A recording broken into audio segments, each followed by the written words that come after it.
My parents threw me out one day after my C-section. "Your sister's coming with her newborn baby and she needs the room more than you," they said.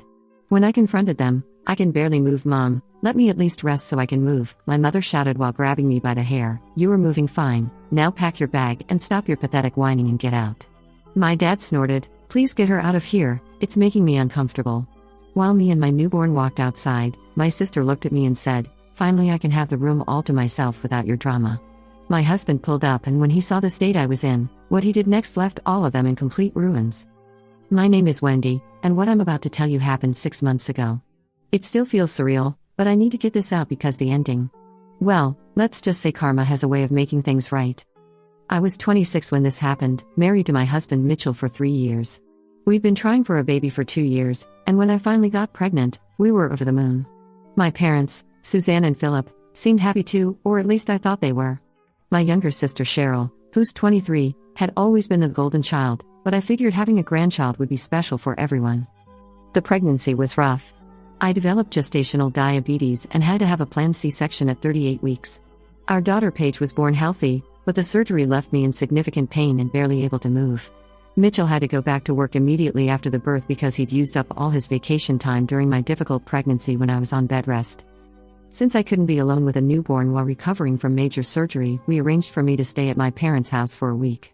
They lived in a 4-bedroom house, and I'd be staying in my old room. My parents had enthusiastically agreed to this arrangement months earlier, saying they wanted to help their first grandchild. The first red flag should have been when I arrived home from the hospital. Instead of the warm welcome I expected, my mother Suzanne barely glanced at Paige and immediately started complaining about how the baby's crying might disturb her sleep. My father Philip just grunted from his recliner and went back to watching TV. But I was exhausted, in pain, and desperate for help, so I tried to brush off their cold behavior.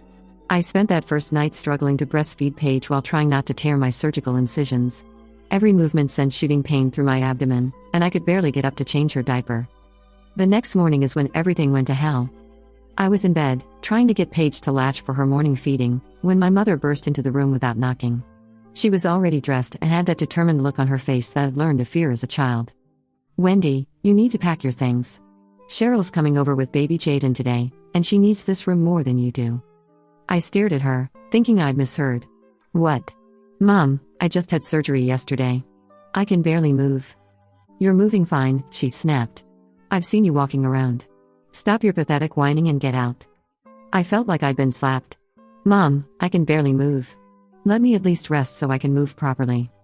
That's when she did something I'll never forget. She grabbed a handful of my hair and yanked my head back, her face inches from mine.